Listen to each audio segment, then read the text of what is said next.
2010 is my 30th year of competing in the Great North Run. I feel privileged to have been part of this brilliant event every year of its life.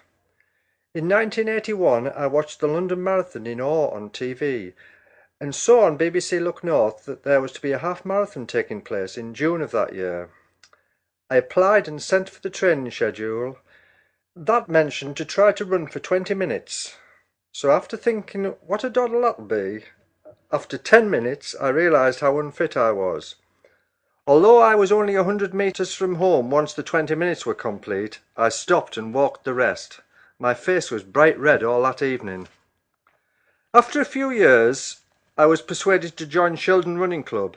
This was the best thing I ever did, for the advice and the great friendships formed. When I had completed my 25th Great North Run, I realised how my endeavours were perceived by others, as friends at my club put on a surprise party for me.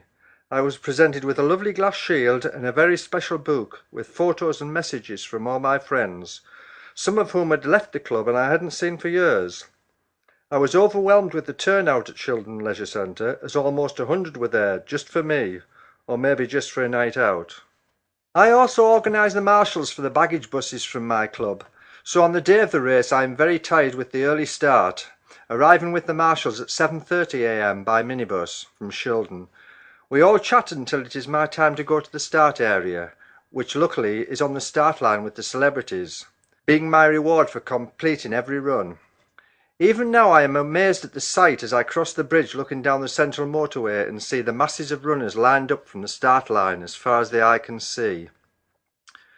The gun goes off and I start too fast as usual. I go under the motorway bridge and I hear "Oggy, Oggy, Oggy," even after 30 years. I watch for celebrities I pass and who pass me to keep my mind off the struggle ahead. As I cross the iconic bridge, I look for the TV cameras to watch out for myself later on the highlights show. I pass Gateshead Stadium, the scene of many great athletics meetings, and I hear "Come on, John," but can't see who it is, but no doubt will be told at a later date that I ignored them. As I tire more and more, I notice more and more pubs with people with pints of lager. Yes, please, I think to myself, but hopefully in an hour or so that will be me. As I tire, I notice a penguin or a nun pass me, looking fresh as a daisy, which makes me even more exhausted. With 2 to 3 miles to go, I catch a glimpse of the T-shirt, as one of those annoying good runners is running back along the course, showing it off to all in his wake. Down Marsden Bank onto the seafront, and there is a wall of sound as a tunnel of people 10 deep along that longest mile in the world are cheering you on not to stop. The finish is visible but seems to be getting pulled further away. However, teeth gritted, I notice the 800 metres to go sign and get a new lease of life and speed to the finish. I feel relief and great satisfaction as I am in the finish funnel and the timing chip is taken and I collect my T-shirt and goodie bag.